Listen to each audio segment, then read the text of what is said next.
அல்லா guys, இன்னைக்கு நம்ம சப்ஸ்கிரைபர்ஸ்க்காகவே தேடி பிடிச்ச ஒரு சூப்பரான மூவி, அதுவும் நம்ம தலைவர் ராக் நடித்த ஒரு மூவி தான் கொண்டு வந்திருக்கேன். இந்த ஒன்லைன் எப்படின்னா, நம்ம தலைவர் ராக் லைஃப் கார்டுன்ற ஒரு வேலையை பார்த்துட்ருக்காரு. அது சாதாரண வேலையில் யாராச்சும் ஏதாவது ஆபத்துனா குடுகுடுன்னு ஓடி போய் அவங்கள காப்பாற்றுறது தான் நம்ம தலைவனோட வேலையே. இப்படி இருக்க இந்த பீச்சுக்கு சம்மந்தமே இல்லாத ஒரு பொருள் வந்து மாட்டிக்குது. இது தெரிஞ்ச உடனே நம்ம ஹீரோக்கு செம்ம கோவம். இது யாரோடது யாருன்னு சொல்லி கண்டுபிடிக்கிறதுக்காக இன்வெஸ்டிகேஷன் பண்ணி கண்டுபிடிச்சிருப்பாங்க. ஆனால் சனியும் எப்படி கூடையை சுத்தமோ அந்த மாதிரி ஒருத்தன் என்றின்னு சொல்லி ஒரு மஞ்சமாக்கா இவங்க டீமில் வந்து சேர்ந்துறான். அவன் சேர்ந்ததுலேருந்து இவங்க மிஷின் எல்லாமே ஃபெயிலியர் ஆகிடுது. இப்படி இருக்க இதில் ஹைலைட் வேறு ஒன்று இருக்குது. என்ன தெரியுமா? இதில் பிரியங்கா சோப்ரா வேறு நடிச்சிருக்காங்க.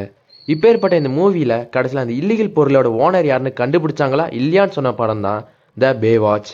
படத்தோட ஆரம்பத்திலேயே லைஃப் கார்டு பிஸினோட போட்டிருக்கு. அந்த பிஸின்றதை மட்டும் மறைச்சிட்டு லைஃப் கார்டு டியூட்டி ஆன்னு சொல்லிட்டு தலைவன் பொறுமையாக போய் படிக்கட்டில் ஏறாரு. யாருன்னு பார்த்தா நம்ம பாப் தான். இவருக்கு இன்னொரு பேர் இருக்குது, அதான் ராக். இப்படி காற்று ரொம்ப வேகம் அடிக்கிறத பார்த்தவரும் தூரத்தில் ஒருத்தன் பேராஷூட்டை பிடிச்சிட்டு ஸ்லைடு பண்ணிகிட்டு இருக்க. இவருக்கு சின்னதாக ஒரு கெஸ்ஸிங் இருக்குது. ஒருவேளை அந்த காற்றடிக்கிற வேகத்துக்கு எங்கேயாவது இடிச்சு அவனுக்கு காயம் ஏற்படுமோன்னு சொல்லிட்டு வேகமாக ஓடுறாரு. இவர் கெஸ்ஸிங் படியே அந்த பேராஷூட் ரோப் அவன் உடம்பு முழுக்க சுற்றி தண்ணிக்குள்ளே இழுத்துட்டு போகும்போது ஒரு பாறையில் முட்டி அவன் மயங்கி போயிடுறான். அழகான ஒரு டைவ் அடித்து பொறுமையாக சூம் பண்ணி அந்த பையனை கஷ்டப்பட்டு தூக்கிட்டு வந்துடுறாரு, ரோப்பையும் அறுத்து போட்டு. இப்படி கடலுக்கு வெளியே வரும்போது தான் இந்த படத்தோடைய பேரை போடுறாங்க, பே வாட்ச்.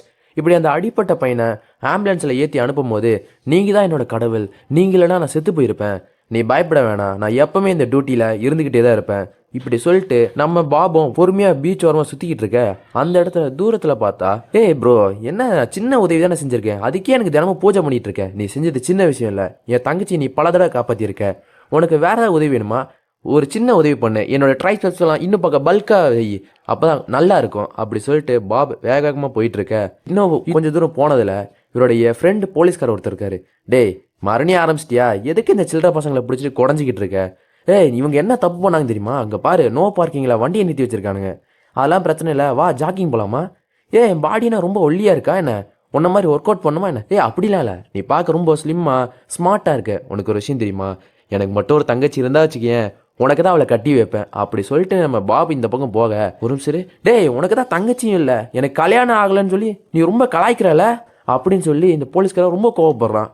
இப்படி இருக்க இது 10வது வரைக்கும் அந்த பசங்க வேறு, இவர் யார் தெரியுமா, இவர் இது வரைக்கும் பல பேரை காப்பாற்றிருக்கேன்னு சொல்லி அந்த சின்ன பசங்க பேச, அவ்வளோதான் எனக்கு செம்ம கோவந்தே, இந்தா அப்படின்னு சொல்லி ஒரு டிக்கெட் வைக்கிறான். பார்த்தா என்ன சார் 100 ரூபா ஃபைனுன்னு சொல்லிட்டு இப்போ 150 ரூபா போட்டிருக்கீங்க, நீங்கள் அவனை பற்றி பேசுனீங்களே அதுக்கு தான்டா அப்படின்னு சொல்லிட்டு இவர் கோவப்படுறது காமிக்கிறாங்க. நம்ம ராக்கும் அப்படியே பொறுமையாக சுற்றிக்கிட்டு இருக்கும்போது தான் இன்னும் கொஞ்சம் தூரம் போயிட்டுருக்காரு. அந்த தூரத்தில் போகும்போது ஒரு சின்ன பையன் பச்சை கலர் டிஷர்ட் போட்டவன் மண்ணில் விளையாண்டுட்டு இருக்கும்போது தூரத்தில் ஏதோ ஒன்று இருக்குது, அது என்னதுன்னு சொல்லி கவனிச்சு வெள்ளையாக இருக்கே இது என்னவா இருக்குன்னு சொல்லி செக் பண்ணேன். நம்ம பாபும் கிராஸ் பண்ணி போகும்போது தான், ஒன்றும் சரி சின்ன பையா அது கொஞ்சம் கூட, இது எங்கே கிடச்சிச்சு, இங்கே தான், ஓ சூப்பர், இது நீ கண்டுபிடிச்சி கொடுத்ததுனால உனக்கு நான் கண்டிப்பாக ஸ்நாக்ஸ் வாங்கி தருவேன், தேங்க்ஸ் பாப் அப்படின்னு அந்த சின்ன பையன் சொல்ல, அவன் அந்த ட்ரக்ஸை எடுத்து வச்சுக்கிட்டு வேகமாக அவனோட இடத்துக்கு போயிட்டு இருக்கான். அப்போ பார்த்தா நம்ம படத்தோடைய இன்னொரு மெயின் கேரக்டர் 2 பேரை காட்டுறாங்க. அதில் மொட்டையாக இருக்கலாம் அவன் பேர் டேவ், அவன் பக்கத்தான் இருக்க ஃப்ரெண்டு தான் மெயின், அவன் பேர் ராணி.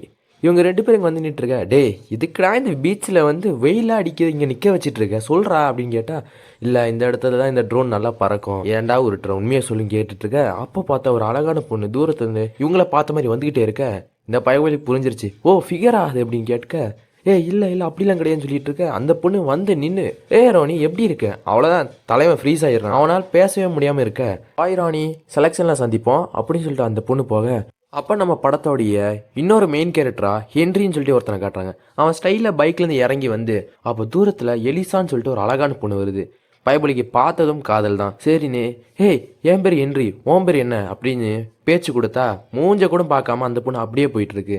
என்னடா அது ஃபஸ்ட் அட்டமே ஃபெயிலியர் ஆச்சு, இந்த பொண்ணை விடவே கூடாது ரொம்ப அழகாக இருக்கான்னு சொல்லிட்டு அந்த பொண்ணை ஃபாலோ பண்ணிக்கிட்டு பீச் வரைக்கும் வர, அந்த பொண்ணு அங்கேயே வந்து, என் பேர் ஹென்றி, உன் பேர் என்ன, சரி என்ன உனக்கு என் பேர் தெரியணும், என் பேர் மார்கரெட் என்ன சொல்கிறான்னா, வா சரி நம்ம ஸ்ட்ரைட்டாக ஆக்ஷனில் இறங்கலாம். என்னது ஆக்ஷன் இல்லையா, அதெல்லாம் வேணாம், ஃபஸ்ட்டு நம்ம டேட்டிங் க்யூட்டிங் இதெல்லாம் பண்ணிவிட்டு அதுக்கப்புறம் ஆக்ஷனில் இறங்கலாமே அப்படின்னு நம்ம தலைவன் ஹென்றி சொன்னாலும், சரி நீ ரொம்ப ஆசைப்படுற வா ஆக்ஷனில் இறங்கிடலாம். நம்ம மார்க்கெட்டும் உனக்கு ஒரு டெஸ்ட்டு வச்சேன் அதுலேயும் நீ ஃபெயில் ஆகிட்ட போடா டே அப்படின்னு சொல்லிட்டு அந்த பொண்ணு இங்கேருந்து கிளம்பிடுறா. அந்த பொண்ணை பார்த்த மாதிரி நம்ம தலைவன் நின்றுட்டுருக்க. அவ்வளோதான் மலை மாமிசம் மாதிரி நம்ம பாபு வந்து நிற்கிறான். ஹலோ சார் நீங்கள் யார், என்ன உங்கள் விஷயம் தெரிஞ்சுக்கணும், செலெக்ஷன் டெஸ்ட் இங்கே கிடையாது, அங்கே போய் நில்லுங்கன்னு சொல்ல, யோ நான் செலெக்ஷன் டெஸ்ட்டுக்குலாம் வரல, இங்கே பாரு என்கிட்ட அப்பாயின்மெண்ட் ஆர்டர் இருக்குது இந்தான்னு சொல்லி கொடுக்க, நம்ம ராக் அதை படிச்சே பக்கம் டர்னு கிழிச்சு போட்டுறான். நம்ம பையன் என்று என்ன சொல்றான்னா, இங்க பாரு நான் ஐரோப்பியால வந்திருக்கேன், இது வரைக்கும் நான் 2 மெடல் வாங்கிக்கன்னு சொல்லி அவன் பேசினா, கூட இன்னொரு பொண்ணு வேற வந்தறாளா, அவங்க 2 பேரும் என்ன சொல்றாங்கன்னா, ஓ 2 கோல்டு மெடல் வாங்கியிருக்கியா, அதை ஆட்டிட்டு தான் பீச்சுக்கு வந்திருக்கியோ, இப்படி நக்கால கலாச்சி விட்டதுனாலே பயலுக்கு செம்ம கோவம் வந்துருது. இந்த இடத்த விட்டு அவனை கிளம்பிடுறான். நம்ம ராணியை அவனோட ஃப்ரெண்டு டேவிங் காட்டுறாங்க. அவங்க பீச்சில் நின்றுட்டு இருக்க, இங்க பாரு இந்த செலக்ஷன்ல சேர்றேன், ஜெயிக்கிறேன், அந்த பொண்ணு கூட சுத்துறேன் அப்படி அந்த பொண்ணை பார்த்துட்டு இருக்க, திடீர்னு அவன் இப்படி நடந்து போகும்போது இவனுக்கு ஒரு மாதிரி ஆயிடுது. பேரை சொல்றதுக்குள்ள மூச்சு அடைச்சிக்க, என்னாச்சு சாப்பாட்டு குழாயில போய் இதை அடைச்சிக்குது. அதை கேட்ட அந்த பொண்ணு ஓடி வந்து இவனை பிடிச்சி ஹெல்ப் பண்றான்னு சொல்லி வைத்த போட்டு பிதுக்குன்னு பிதுக்க, அப்போதான் அவர் வெளியே வந்துருச்சு. மச்சான் கொஞ்சம் கீழே பாரு, ஐயோ அப்படின்னு சொல்லி முன்னாடி இருக்க கட்டையில படுத்துற. இந்த பொண்ணுக்கு ஒண்ணுமே புரியல. ஏன் நீங்க படுத்துக்கிட்ட, உனக்கு ஏதாவது உதவி வேணுமா, எனக்கு ஒரே சின்ன உதவி வேணும், இங்கிருந்து ப்ளீஸ் போங்களேன், நானே கொஞ்ச நேரம் கழிச்சு எந்திரிச்சு போயிடுவேன். அந்த பொண்ணுக்கு புரிஞ்சிட, சரி ஏதாவது உதவி பண்ணலாம்னு சொல்லி யோசிக்க, அந்த இடத்துக்கு பாப் வந்துடுறான். என்ன பிரச்சனை, என்ன ராணி ஏன் படுத்துக்கிட்டு இருக்க? அப்ப அந்த பொண்ணு சொல்றா சைகையிலே அதுன்னு. சரி என்ன பிரச்சனை, கீழே குனிஞ்சு பார்த்தா, ஓ வாழைப்பழம் நட்டுக்குச்சா, ஏன்டா பச்சையா சொல்ற அப்படின்னு சொல்லி அவன் தூக்கி நிறுத்திட்டு, பாப் எல்லாரும் ஃபோட்டோ எடுக்கிறாங்க, ஃபோட்டோ எடுக்க வேணாம்னு சொல்லு. யாரும் இல்லைடா, நீ நான் மட்டும்தான்டா இருக்கோம், ஏன்டா பச்சையாகவும் உருட்டுற அப்படின்னு இவன் அசிங்கமாக இருக்கிறதுனால சொன்னால், அதெல்லாம் கேட்காம நான் 3 எண்ணுவேன், உடைக்கிறோம் காப்பாற்றுறோம், எதை இருன்னு சொல்லி 1 2 3 சொல்கிறதுக்குள்ளேயே டொம்முன்னு தள்ளி விட்டுற, அந்த கட்டை உடஞ்சிருது. கட்டை மட்டும் உடையலை அப்படின்னு சொல்லி தவழ்ந்துட்டே போனான். அவன் ஃப்ரெண்டு டே வேற, மச்சான் ஸ்மைல் ப்ளீஸ், உனக்கு இந்த நேரத்துலேயே ஃபோட்டோ முக்கியமாடா டேவு அப்படின்னு சொல்லி தவழ்ந்து நம்ம பாப் அவனோட கம்பெனிக்கு போயிட்டு இருக்க. அங்கே இருக்க பாஸ் தான், இங்கே பாரு பாப் நீ ஓவரா பண்ணிட்டு இருக்க, இன்னைக்கு காலையில் என்றினி ஒருத்தனை நான் அனுப்பி வச்சேன், நீ ஏன் அவனை துரத்தி அனுப்புன, அவன் ஓவரா பண்ணுறான், அவன் கேரக்டர் எனக்கு சுத்தமாக பிடிக்கல அப்படிலாம் சொல்லாது பாப், ப்ளீஸ் பாப் அவன் 2 கோல்டு மெடல் வாங்கியிருக்கான், அதனால தான் ஆட்டிட்டு வந்திருக்கானா அப்படின்னு பாப் கோவத்தோட பேச, எனக்காகன்னு சொல்லி என்னதான் இவர் பாபோட பாஸாக இருந்தாலும் பாபிகிட்டே கெஞ்சிக்கிட்டு இருக்க. சரி ஓகே உங்களுக்காக நான் அவனை செலக்ட் பண்ணுறேன், ஆனால் ஒன்று, என்னுடைய செலெக்ஷன் டெஸ்ட்டில் அவன் பாஸ் ஆகிட்டானா கண்டிப்பாக அவன் டீமில் ஒரு மெம்பர் ஆவான். இதை சொல்லிட்டு பாப் ஆஃபீஸ் விட்டே கிளம்பிட்டான். அடுத்த நாள் காலையில் காட்டுறாங்க, என்னடா செலெக்ஷன் டெஸ்ட்டு கொஞ்சம் பயங்கரமாக இருக்கும் போலக்குன்னு காமிச்சா, அவரோட டீம் என்ன சொல்கிறாங்கன்னா, இன்னைக்கு செலெக்ஷன் டெஸ்ட், உங்களில் நிறைய பேர் எங்களுடைய டீம் மெம்பராக ஆகணும்னு ஆசைப்படுறீங்க, அதுக்கு காரணம் ஏன்னு தெரியுமா, பின்னாடி கொஞ்சம் பாருங்க, அந்த அம்மா எவ்வளோ ஜாலியாக தனக்கு பசங்களை ஃப்ரீயாக பீச்சில் சுற்ற விட்டுருக்காங்கன்னு, அதுக்கு காரணம் அவங்களுக்கு எங்கள் மேலே இருக்க நம்பிக்கை தான், நீங்களும் எங்கள் மாதிரி ஆகணுமா, நாங்கள் வைக்கிற டெஸ்ட்டில் பாஸ் ஆகும், ஏதோ 2 கோல்டு மெடல் இருக்கு, ஆட்டிட்டு வந்தான் இல்லை சாரக்கு அடிச்சுட்டு பீச்லேயோ ஸ்விம்மிங் பூல்லையோ வாந்தி எடுக்கிறவனாலாம் எங்களால் சேர்க்க முடியாது. பாபை யாரை டேரெக்டாக கலைக்கிறான்றத என்றிக்கே தெரிஞ்சிருச்சு. அவனும் இந்த இடத்த விட்டு ஓரமாக போய் உட்காந்துற. இப்படி எல்லாருமே செலக்ஷன் டெஸ்ட்டுக்காக ஓடிட்டு இருக்காங்க. நம்ம ரோனி தான் ஒவ்வொரு தடவையும் அந்த பொண்ணோட பேரை சொல்லிக்கிட்டு, இந்த பக்கம் நம்ம என்றி தான் கட்டுறாங்க. அவன் ஸ்டைலில் சேர்ல உட்காந்துட்டு ஜூஸ் குடிக்க, நம்ம பாபு போய் உசு பெத்தி விட்டுறான். ஏன்டா பயந்தாங்களையும் உன்னால் ஒன்றுமே முடியாதா, 2 கோல்டு மெடல் வச்சுட்டு ஆட்டிட்டு வந்த, அவ்வளோதான். தலைவனுக்கு செம்மக்கும் வந்து அவனுடைய திறமையை காட்ட 6 பேக்ஸ்லாம் வச்சுட்டு ஆளு ஜம்முன்னு இருக்கான். கம்பியெல்லாம் ஓட்டையில் சொருகி ஏறி எகிரி குதிச்சு ஸ்டைலாக வந்து நிற்க. அப்போ நம்ம பாபம், இவ்வளோதான் உங்களால முடியும், நான் பண்ணுறது உன்னால் பண்ண முடியுமாடா, சரி முடியுமா அப்படின்னு சொல்லி டெஸ்டிங்காக இவனை வந்து நிற்க, பாபு டயரை தூக்கி போட்டு உருட்டுறான் ஈஸியாக. இவனால் முக்கி கூட தள்ள முடியல பெருசா. 10வது குறிக்கு 2 ஃப்ரிட்ஜை அசால்ட்டாக தூக்கிட்டு வர, அவ்வளோதான். நம்ம என்றே சொல்கிறான், டே மலமாடு இதெல்லாம் உன்னால் முடியும் ஆனால் என்னால் முடியாதுன்னு சொல்லி எவ்வளோதான் பேசிகிட்டு இருந்தாலும் நம்ம பாபு கேட்குறதால அந்த நேரத்தில் தூரத்தில் ஒரு சத்தம் கேட்குது. என்னடா பார்த்தா மறுபடியும் பீச்சில் யாரோ ஒருத்தங்க மாட்டிக்கிட்டு கத்திக்கிட்டு இருக்காங்க, என்னோட குழந்தைங்கன்னு சொல்லி தண்ணியில் குதிக்க. இதை பார்த்தோன்னே பாபோட டீம் சிட்டா பறக்க, சும்மா பைக்கில் முறுக்கிட்டு போனவன் அந்த லேடியை காப்பாற்றிடுறான். வர வழியில் நிறைய அசம்பாதம் பண்ணியும் அந்த லேடியை காப்பாற்றிட்டோன்னு சந்தோஷப்பட்டேன். அந்த லேடி என்னை விட என் குழந்தைங்கன்னு சொல்லி கத்திக்கிட்டே இருக்காங்க. பாபோ டீம் தான் சரின்னு சொல்லிட்டு அந்த குழந்தைங்களாம் காப்பாற்றிட்டு வர யோசிக்கிறான். இந்த ஹென்றி என்னதான் வாய் ஓவராக பேசினாலும் வேலை விஷயத்தில் கெட்டிக்காரனாக இருக்கான்னு சொல்லிட்டு, இப்படி ஹென்றி பண்ணதுனால ஹென்றி கூட சேர்த்து இன்னும் 2 பேரை சேர்த்துக்கிறாங்க. ஹென்றி, மார்க்ரெட், ரோனின்னு இவங்க 3 பேரை செலக்ட் பண்ண, நம்ம ரோனிக்கு கையும் ஓடல காலும் ஓடல, நான் செலக்ட் ஆகிட்டேன் அப்படின்னு ரொம்ப சந்தோஷப்பட, இவங்களை டீமில் சேர்த்ததும் அடுத்து வேலையை ஆரம்பிக்க வேண்டியதான் அப்படின்னு பிளானோடு இருக்காங்க. இவங்களுக்கு என்னெல்லாம் ஒர்க் கொடுக்கலான்னு. இவங்க ரோனி சந்தோஷத்தோடு இருக்கும்போது நம்ம பிரியங்கா சோப்ரா தான் கட்டுறாங்க. காரில் வந்து இறங்கினாங்களோ, நீங்கள் அற்புதமான வேலையெல்லாம் செஞ்சுருக்கீங்க, உங்களை கண்டிப்பாக என் பார்ட்டிக்கு இன்வைட் பண்ணுவேன், முக்கியமாக ராக் நீங்கள் தான் வந்தே ஆகணும்னு பிரியங்கா சோப்ரா வலிஞ்ச மாதிரி பேசிட்டு பொறுமையாக அவங்க கிளம்பிடுறாங்க. இதை பார்த்துட்டு ராகம், சரி நாளைக்கு காலையில் 5 மணிக்கு ஷார்ப்பாக வந்துடுங்க, இன்னைக்கு எல்லாரும் தூங்க போங்க அப்படின்னு ராக் சொல்லிட்டு போயிட. ஆனால் நம்ம ஹென்ரியா ரொம்ப போவோம், தங்கத்துக்கு வீடே இல்லாமல் இருக்க. அதை பார்த்துட்டு எலிசாவும், ஏன் நீ இவ்வளோ கஷ்டப்படுற, வா நம்ம இடம் இருக்குது, ஓ பொண்ணு கூப்பிட்றா, கண்டிப்பாக அவளோட ரூம் சூப்பராக இருக்குன்னு சொல்லிட்டு இவனை வர, இன்னும் பொண்ணுங்க ரூமுக்கு சம்மந்தமே இல்லாத மலை மாடு இருக்குது, இப்போதைக்கு என்னோட ரூம் தான் உள்ளவா, எதுவும் சொல்ல மாட்டேல, ஒன்றுமே சொல்ல மாட்டேன். காலை உள்ளே வச்சதும் 2 கோல்டு மெடல் வாங்க தெரியுது, ஆரம்பிச்சிட்டான்டா. சரி சரி நீ உன்னை உள்ளே வந்து தூங்கலாம் ட்ரை பண்ணா மீன் தொட்டிலே ராக்கோட பொம்மை தான் அது. உன்னை பார்த்துக்கிட்டே நான் இருக்கேன், தொல்லையே தாங்க முடியலையே. ஏ பாப், எனக்கு ரொம்ப டார்ச்சராக இருக்குது, இதை ரேடியோவை ஆஃப் பண்ணுறதா? ஆஃப் பண்ண பிச்சு போடுவோன்னே இப்படி சொல்லி கொண்டா பார்த்தது குறைக்கி. காலையில் 5 மணிக்கு வேறு தலைவனை குளிக்க வச்சு ஏன்டா இந்த 5 மணிக்கு குளிக்க வைக்கிற? சரிவா, உன்கிட்ட ஒரு முக்கியமான விஷயம் சொல்லணும். சொல்லு பாப். இங்கே பாரு, கீழே முள்ளா உருண்டையை ஒன்று தெரியுதுல, ஆமாம் இது ரொம்ப ஆபத்தானது, விஷம் உள்ளது, இதை தொடவே கூடாது. ஓ அப்படியா, சரி வரும்போது தூக்கிட்டு வந்துரு. டேய், ஆபத்தானது சொன்ன தூக்கிட்டு வர சொல்கிறேன். இப்படி இவன் இங்கே போல கதறிக்கிட்டு இருக்க. அப்போ நம்ம ரோனியை தான் காட்டுறாங்க. அவனும் எலிசா இங்கே ஒரு நிமிஷம் வாங்க, உங்ககிட்ட கஷ்டமான ஒரு விஷயம் சொல்ல போகிறேன். என்னாச்சு? உங்கள் புருஷன் செத்துட்டாரு, எவ்வளோ கஷ்டப்பட்டோம், முகேஷ் எங்களால் காப்பாற்ற முடியல. நோ முகேஷே இறந்து போயிட்டியே அப்படின்னு சொல்லி அழுந்துட்டு இருந்தேன் எலிசாவும். சரி போதும் ஃபன் பண்ணது, நானாக இருக்கவே ஏதோ ஒன்று ஜாலியாக பேசிட்டு விட்டுட்டேன். இது பாப் பார்த்துருந்தா உன்னை பிச்சு போட்டுருவான், முதல்ல வேலையை பாடுறா. அப்புறம் பார்த்தா இன்னொரு சீனை காட்டுறாங்க. நம்ம பிரியங்கா சோப்ரா தான். என்ன நீ என்னையே ஏமாற்ற பார்க்குறியா, என்னை மிரட்ட ட்ரை பண்ணுறதானே? சரி பாய்ஸ், இவர் கதையை அழகாக முடிச்சு விட்ருங்க, வலிக்காமல் கொண்டுருவாங்க என் பசங்க அப்படின்னு பிரியங்கா சூப்பராக சொல்லிட்டு போயிட அந்த இடத்துக்கு வந்தவனும், இங்கே பாரு என்னோட நண்பன் பேசவே மாட்டான், அவன் கன்று தான் பேசும். ஆமாம் நான் பேசவே மாட்டேன். அட பைத்தியக்காரா, உனக்கா எவ்வளோ பில்டப் பண்ணி பேசிகிட்டு இருந்தேன் அப்படி சொல்லிட்டு அவனை கொல்ல போகிறாங்கன்றது இதிலே நல்லா தெரிய வருது. அப்போ நம்ம ராக்கோடைய ஃப்ரெண்டை தான் காட்டுறாங்க. என்ன அந்த பொண்ணை நீ ரூட்டு விட்டுட்டு இருக்க போல இருக்கு. பாப், அதெல்லாம் நீ ஏன் வேடிக்கை பார்க்குற, அதெல்லாம் முக்கியம் இல்லைப்பா அப்படின்னு இவன் பேசிகிட்டு இருக்க. அப்போது ரேடியோவில் ஏதோ ஒரு பொண்ணு பேசிகிட்டு இருக்காங்க. இது கேட்டதான் ராக்கோடைய இன்னொரு ஃப்ரெண்டு ஓடி வந்து என்ன பிரச்சனைன்னு சொல்லிட்டு ரேடியோவில் அவங்க பேச, எங்களை சுற்றி ஒரே போட்டில் ஃபயராக இருக்குது, ஃபயரா அப்படின்னு சொல்லி இவங்களுக்கு ஒரே டவுட்டாக இருக்குது. இங்கே ஃபுல்லாக பீச்சாக இருக்குது, இங்கே எப்படி ஃபயர் இருக்குன்னு நம்மளுடைய ஃப்ரெண்டு என்ட்ரி சொல்லிகிட்டே இருக்க. இந்த பொண்ணும் அவங்க ஏதோ உளறிட்டே இருக்காங்க, நம்ம கண்டிப்பாக போய் காப்பாற்றணும்னு சொல்லி அவங்க டீம் எல்லாருக்கிட்டையும் எஃப் லெவல்னு சொல்லிட்டு ஓடிட்டு இருக்க. அப்போ தான் நம்ம இன்று எஃப் லெவல்னால் என்னதுப்பா? F லெவல்னா fire. ஓ ஃபயரா, என்னது ஃபயரா? அப்போ தான் பாபம், டே மாதம் நிற்காம கூட வா அப்படின்னு சொல்ல இவனும் வேகமாக பின்னாடி போயிட்டு இருக்கான். அப்போ தான் பாபு இதில் எங்கே பிடிக்க இடம் இருக்குது, கிடைக்கிற இடத்த பிடிச்சிட்டு உக்காரா. அவனும் ஓடி போய் பிடிச்சி உக்கார, வழுக்கிற வழியில் பறந்தடிச்சு கீழே விழுந்துடுற. டே என்னடா விளாண்டுட்டு இருக்க, ஏறி உட்கார மாட்டியா? யோ எங்கேயா பிடிக்க இடம் இருக்கு, வந்து இங்கே பிடிச்சி உட்காரு. அவனும் சரின்னு சொல்லிட்டு கட்டி பிடிச்சி உட்கார. ஏட்டா பிடிச்சி உட்கார சொன்னா இப்படி தான் பிடிப்பியா? பாபா சரின்ட்டு வேகம் வண்டியை முறுக்கிட்டு அவனோட டீமோடு சேர்ந்து அந்த ஃபயர் வர இடத்துக்கு போய் நிற்க பார்த்தா போட்டு சுற்றி அந்த பொண்ணு சொன்ன மாதிரியே ஃபயராக இருக்க. நம்ம பாபம் கையில் ஒரு பிளாஸ்டிக்கோட குதிச்சு நீச்சல் அடித்து ஃபஸ்ட்டு ஒரு பொண்ணை காப்பாற்றிட்டு அந்த பொண்ணை கேட்டு தன்னோட ஃப்ரெண்டையும் தேடி கண்டுபிடிச்சி காப்பாற்றிடுற. 2 பொண்ணுங்களையும் காப்பாற்றிடுறாரு. அப்போ தான் 3ஆவதாக ஒருத்தன் போல்ட்டுக்கு மேலே இருக்கான்னு தெரிய வந்ததும் அவரும் சரி இவனை காப்பாற்றிடலாம்னு சொல்லி மேலே ஏறி கஷ்டப்பட்டு அவரையும் தூக்கிட்டு போட்லேருந்து கீழே குதிச்சு காப்பாற்றிற. இவ்வளோ வேலையை கஷ்டப்பட்டு ராக் செஞ்சவன் எவ்வளோ பொறுமைசாலின்னு இதில் தான் தெரியுது. ஏன்னா என்று என்ன சொல்கிறான்னா, அதான் 2 விக்கெட்டை காப்பாற்றிட்டோம்ல, இது 1 விக்கெட் தானே, நம்ம தான்ப்பா ஜெயிச்சோன்னு சொல்லி அவன் பாட்டு பேசிக்கிட்டே இருக்கான். நம்ம ராக்கும் சரி என்ன நடந்துச்சு சொல்லுங்கன்னு கேட்க அந்த பொண்ணுங்களை ஒரு பொண்ணு என்ன சொல்கிறேன்னா, நாங்கள் ஜாலியாக கீழே பார்ட்டி பண்ணிட்டு இருந்தோம், திடீர்னு எங்களை சுற்றி ஃபயராக இருந்துச்சு அப்படின்னு சொல்ல நம்ம ராக்குக்கு ஒன்றுமே புரியலையே இந்த பொண்ணு வளர்றான்னு. அப்போயே தெரிய வருது இந்த பொண்ணுடைய சைடு பாக்கெட்டில் ட்ரக் இருக்குது. இதை புரிஞ்சுதான் ராக்கு அமைதியாக இருக்க. அப்போ இறந்து போனவருடைய இடத்துக்கு நம்ம போலீஸ்காரன் வரான். இது கவுன்சில் தானே? ஆமாம், இவர் யாரோ கொலை பண்ணியிருக்காங்க. ஓ அப்படியா, நீங்கள் தான் அதை கண்டுபிடிச்சிக்கணும், இதை மட்டும் கண்டுபிடிச்சிங்கன்னா உங்களுக்கு ப்ரொமோஷன் கிடைக்கும் அப்படின்னு போலீஸ்காரை பற்றி பேச, இதை நான் பார்த்துக்கிறேன், உனக்கு என்ன தேவையில்லாத வேலை, போ இங்கேருந்து போ அப்படின்னு சொல்லி ராக்கோட டீமை அனுப்பி விட்டுறாரு. கட் பண்ணி பிரியங்கா சோப்ரா தான் கட்டுறாங்க. அவங்க நம்ம ரோனியோட ஃப்ரெண்டு கிட்ட எதாவது கிடச்சிச்சா?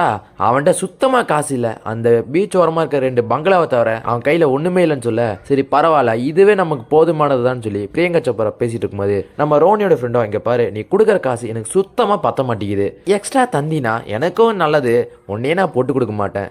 இதை கேட்டதை ஓ பரவாயில்ல நீ ரொம்ப இன்டெலிஜென்ட்டாக இருக்க, உனக்கு நான் சேலரி தரேன் அப்படின்னு அவன் ஒரு மாதிரி மிரட்டுற மாதிரி டோனில் அவங்கிறது போக, இவன் நம்மளை மிரட்டுறாளா, இருந்தாலும் காசு தரேன்னு சொல்லிட்டாலே, சரி நம்ம வேலையை பார்ப்போம்னு சொல்லி அவன் வேலையை பார்த்துட்டு இருக்க. அப்போ நம்ம ராக்கோட டீமை தான் எடுத்து காட்டுறாங்க. அதில் நம்ம என்ட்ரி உள்ளே வந்ததும் ராக்கு அதிசயமாக நம்மளை இந்த பார்ட்டிக்கு வர வச்சுருக்கானே. அப்போ தான் ராக்கும் வந்து என்ட்ரியை கொடுத்து, சரி தம்பி நம்ம எதுக்காக வந்திருக்கோன்னா பார்ட்டிக்காக தானே? இல்லவே இல்லை, அந்த ட்ரக்குக்கும் பிரியங்கா சோப்ராவுக்கும் சம்மந்தம் இருக்குது. அடா பாவியும் வேறு வேலைக்கே வரலையா? சரி எல்லாம் ஞாபகம் இருக்குல்ல, உள்ளே போகலாமா அப்படின்னு சொல்லி டீம் உள்ளே இறங்குனதும் பிரியங்கா சோப்ரா தான் கட்டுறாங்க. அவன் அந்த சைனாக்காரன் கூட உட்காந்து நீங்கள் அந்த 2 வீடை என்னத்துக்கு வச்சுருக்கீங்க வேஸ்ட்டா, என்கிட்ட வித்துருங்களேன் அப்படின்னு சொல்லி எவ்வளோதான் கெஞ்சி கூத்தாடினாலும் இல்லை நான் அந்த வீடை வைக்கிறதில்ல, என் மனைவியோடைய கடைசி நினைவா அதுதான் நான் வச்சிருக்கேன்னு சொல்லி அவன் பேசிகிட்டு இருக்கேன், சரி நானே பார்த்துக்கிறேன் அப்படின்னு அவன் இங்கேருந்து கிளம்பிற. அப்போது நம்ம ராக் என்ன பண்ணுறாங்கன்னா, நாங்கள் உள்ளே இறங்கி அதுக்கோ இவங்களுக்கும் ஏதாவது சம்மந்தம் இருக்கான்னு கண்டுபிடிக்கிறோம். அது வரைக்கும் ரோனி நீ தான் டைவெர்ட் பண்ணோம். அடா பாவீங்களா, நான் என்ன பண்ண முடியும், சரி நம்பி கொடுத்துட்டீங்க பண்ணுவோன்னு சொல்லிட்டு பிரியங்கா சோப்ரா ஒயிட் குயின் உங்களுக்கு ஆகுது அப்படின்னு சொல்லிட்டு ஈடப்பா போச்சு ஆட்டு ஏகரி கோச்சு ஆடு அப்படின்னு சொல்லி அவன் இஷ்டத்துக்கு டான்ஸ் ஆடிட்டு இருக்க. அந்த பக்கம் நம்ம ராக்கை காட்டுறாங்க. அவங்க ராக்கும் அவன் கூட இருக்க பொண்ணோ தேடி கண்டுபிடிச்சிட்டு இருக்க. அப்போ யாரோ ஒருத்தங்க திடீர்னு நம்ம ராக்கை கண்டுபிடிச்சிடுறாங்க. அவ்வளோதான், எப்படி தப்பிக்கிறதுன்னு தெரியாமல் கிஸ் கொடுத்துட்ருக்க. இதை பார்த்து ஏய் என்ன பண்ணுறீங்க நீங்கள், இல்லை அங்கே ஃபுல்லாக ஆட்களாக இருந்தாங்களா அதான் கொஞ்சம் ப்ரைவசி வேணும்னு சொல்லி இந்த இடத்துக்கு வந்து கிஸ் பண்ணிட்டு இருக்கோன்னு சொல்ல அவங்களாம் அதில் தப்பிச்சிடறாங்க. ஆனால் இங்கே ரவுனி தான் அட பாவீங்களா எப்படா பிடிப்பீங்க மைண்ட் வைஸ் அவன் கதறிக்கிட்டே டான்ஸ் ஆடுறான். அப்படி ஆடி முடிச்சதும் பிரியங்கா சோப்ரா கிட்ட வந்து என் வாழ்க்கையில் இவ்வளோ கன்றாவையான ஒரு டான்ஸை நான் பார்த்ததே இல்லை அப்படி சொல்லிட்டு அவங்க போயிடுறாங்க. நம்ம ராக்கம் வேலையெல்லாம் முடிஞ்சுன்னு சொல்லிட்டு கரெக்டாக வந்துடுறாங்க. ஆனால் என்ட்ரி தான் அவன் ஒரு வேலையும் செய்யலை. இதை பார்த்துட்டு ராக்கம் ஏன்டா உனக்கு கொடுத்து சின்ன வேலை அதை ஏன் அவன் ஒன்றுமே செய்ய மாட்டேங்கிற, சரக்கு அடிச்சுக்கிட்டு இருக்க. அவனும் என்ன சொல்கிறான்னா, நம்ம சாதாரண லைஃப் கார்டு எதுக்கு இந்த தேவையில்லாத வேலை ட்ரக்கு அது இதுன்னு சொல்லிட்டுன்னு அவன் கண்ணும் காணாத மாதிரி அமைதியாக நிற்க. இதை பார்த்துட்டு ராக்குக்கு செம்ம கோவம் வருது. சண்டையில் 2 பேரும் சண்டை போட்டுகிட்டே இருந்ததில் என்ட்ரி பீச்சுக்குள்ளே விழுந்துடுறான். அவ்வளோதான், சரக்கம் அடிச்சிருக்கான், பீச்சுக்குள்ளே விழுந்திருக்கான். ஏற்கனவே இவன் பார்த்த வேலை ஞாபகம் இல்லையா என்ன, அவ்வளோதான் வாந்தி அங்கே எடுத்துற. இதை பார்த்துட்டு எல்லாரும் இவன் தான் இந்த ஸ்விம்மிங் பூலே வாந்தி எடுத்தவன் அப்படின்னு சொல்லி எல்லாரும் இவனை கலாய்க்க. அவன் அதெல்லாம் கண்டுக்காம என்ன எல்லாரும் ஏன் மூஞ்சியை பார்த்துட்டு இருக்கீங்க, பார்ட்டி பண்ண தான் வந்திருக்கேன்னு சொல்லி சரக்கு மறுபடியும் குடிச்சிக்கிட்டு அவன் டான்ஸ் ஆடிட்டு இருக்க. அன்னைக்கான மிஷின் முடிஞ்சிருது. அடுத்து பீச்சில் நம்ம என்ட்ரியை தான் கட்டுறாங்க. அவன் நடந்து வந்து பாப் என்னை மன்னிச்சிரு, நீங்கள் தான் எங்கள் டீமுக்கும் உங்களுக்கு சம்மந்தமே இல்லை, நீங்கள் எதுக்கு வந்திருக்கீங்க பாஸ். பார் பாப் நான் சரக்கு அடிச்சுட்டு ஏதோ லூஸ் தரம் வளரி இருப்பேன், அதுக்குன்னு மனசில் வச்சுக்கலாமா, ஏதோ 2 கோல்டு மெடல் வச்சுருக்கேன் திமிரு தானே உனக்கு. பாப் அப்படி சொன்னதும் கோல்டு மெடல் தானடா கோல்டு மெடலு இங்கே பாருன்னு சொல்லி தூக்கி வீசிற.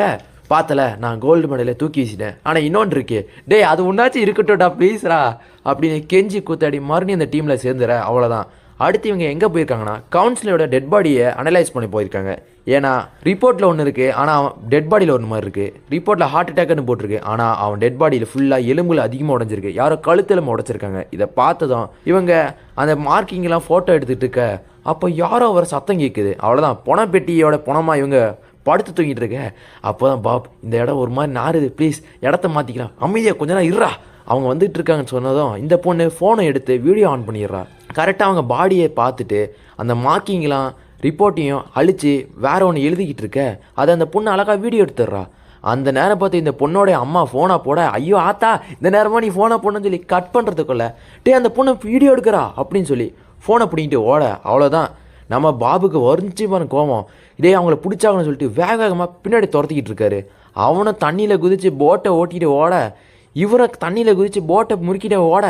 இவர் கஷ்டப்பட்டு ஃபாலோ பண்ணி அவன் கிட்ட போனதில் ஒரு வீட்டில் போய் அந்த பைப்பில் மாட்டிக்கிறான். அப்போ அந்த குழந்தைய பார்த்துட்டு பாப்பா பயப்படாத உள்ள ஒரு பேட் அங்கிள் இருக்காரு, அவர் புழக்க தான் நான் வந்திருக்கேன் அப்படின்னு சொல்லி அந்த குழந்தையோட ரூம்குள்ளே தான் அவன் ஒளிஞ்சிருக்கான்றத தெரிஞ்சதும் உள்ளே போயிட்டு இங்கே பாரு ஃபோனை மரியாதையாக கொடு. அவனும் ஃபோன் தானே வேணும் அப்படின்னு சொல்லி உடச்சி இந்தாடான்னு சொல்லி ஃபோனை கொடுக்க வந்துச்சீப்பாக இருக்கும். கொப்பாத்தா இதுக்காக எவ்வளோ தூரம் ஓடி வந்து தெரியுமான்னு சொல்லிட்டு கும்முன்னு ராக்கு வந்த வெறிக்கி போட்டு பொழந்து எடுத்து குப்பத்திட்டு எடுத்து மண்டையில் சொருகி அவனை அடின்னு அடிக்க அவன் வெளியே தள்ளி விட்டுற குதிச்சவனும் அதிலே ஓடி போயிடுறான். இதெல்லாம் பண்ணிவிட்டு இவங்க எதுவுமே தெரியாத போல் போலீஸ் ஸ்டேஷனுக்கு போய் நிற்க.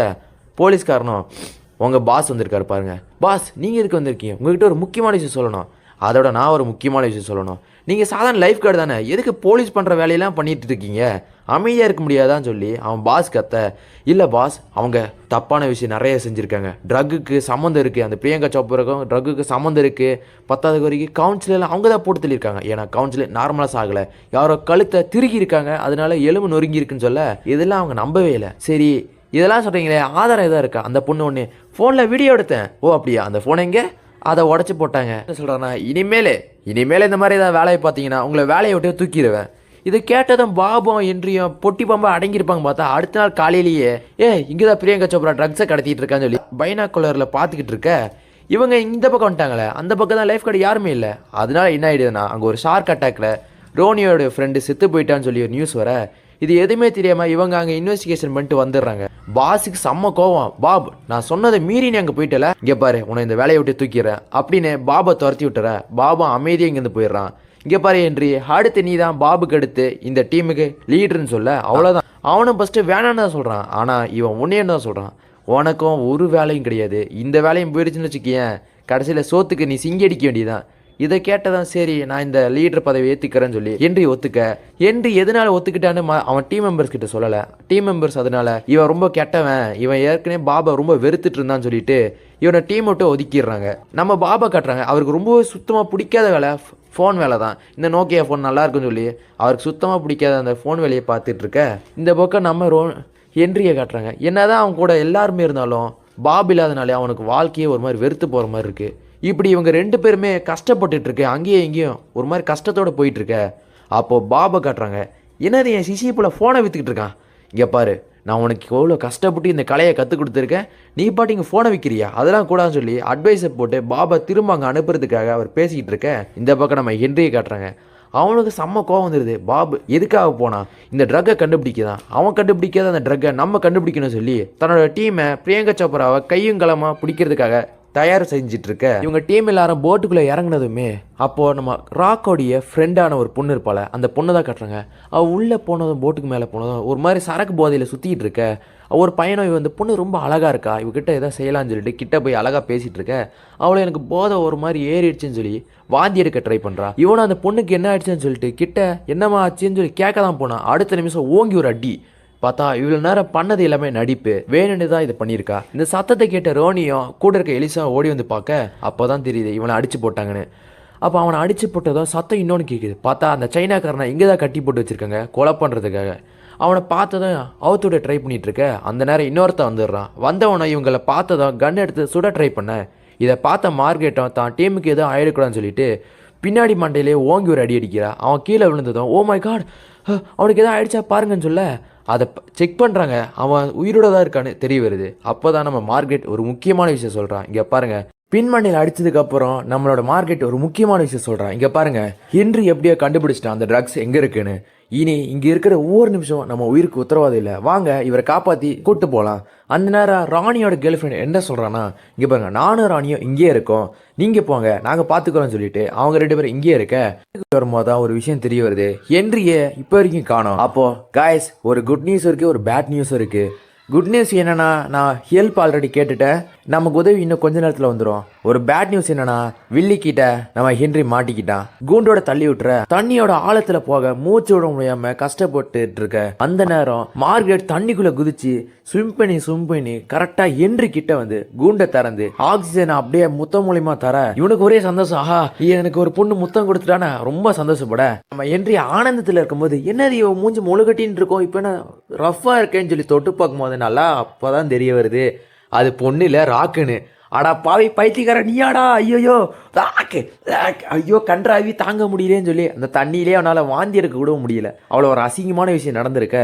அவனை எப்படியோ கஷ்டப்பட்டு மேலே தூக்கிட்டு வந்துடுறான். அவ்வளோதான், இவனுக்கு ஒரே சந்தோஷம், ராக்கு திரும்ப வந்துட்டான்னு. அப்படி தண்ணிக்கு மேலே வந்ததுக்கப்புறம் இவங்க பாப் என்ன சொல்கிறானா, ராணி உன்கிட்ட ஒரு முக்கியமான விஷயம் சொல்லணும். அது கேட்டதும் ஹே பாப் நீ திரும்ப வந்துட்டியா, சந்தோஷம் அப்புறம் பட்டுக்கலாம், இன்னைக்கு நம்ம தீபாவளி கொண்டாட போகிறோம், அந்த ஃபயர் ஒர்க்காக வச்சுருக்காங்களே அந்த இடத்துக்கு சீக்கிரம் போ. இதை கேட்டதுமே வேக வேகமாக அவங்க போடிட்டு இருக்க. அப்போ இந்த பக்கம் ஆமாம் எப்படி நம்ம வெளியே பிடிக்க போகிறோம், அவ வேற இன்னும் கொஞ்ச நேரத்தில் ஹெலிகாப்டரில் போயிடுவா. பாப் தான் கொண்டு வந்திருக்க போட்டில் இவங்க ரெண்டு பேரும் வேகமாக பறந்து போயிட்டு இருக்க. அந்த ஆப்போசிட்ல இருக்க வில்லியும் பாப் வரதை கண்டுபிடிச்சிட்டான். அவனோட அடியால் ஒருத்தங்கிட்ட அவங்கள ரெண்டு பேரையும் பார்த்துக்கோன்னு சொல்ல அவனும் கண்ணிச்சு டம்முன்னு சுட்டுட்டு இருக்கான். இதை பார்த்ததை ஹென்ரியும் பாபும் தலையை குனிஞ்சிக்கிட்டு தப்பிச்சுக்கிட்டு இருக்காங்க. இவங்க ரெண்டு பேரும் எவ்வளோ கஷ்டப்பட்டு அந்த போட்டில் ஏறிட்டாங்க, ஆனால் அவன் கண்ணிச்சு சுட்டுக்கிட்டே இருக்க. அப்போ நம்ம ராணியை தான் காட்டுறாங்க. அவனுக்கு நெருப்பில் பற்ற வச்சு வெடிக்க வைக்க தெரியும், இதனால கம்ப்யூட்டரில் பட்டாசு வெடிக்க வைக்கிறது எனக்கு சுத்தமாக தெரியலன்னு சொல்லி திருன்னு முடிச்சிட்டு இருக்க. கூட இருக்க பொண்ணும் உன்னால் முடிண்டா ராணின்னு சொல்லி ஒரு முத்தத்தை போட்டதும் அவ்வளோதான், தலைவனுக்கு வந்துச்சு பாருங்க கோவம். அப்படியே டப்பு இஷ்டத்துக்கு அங்கே இருக்க பட்டனை தட்டி விட்டுற, அங்கே பட்டாசா வெடிச்சு தெரிக்குது.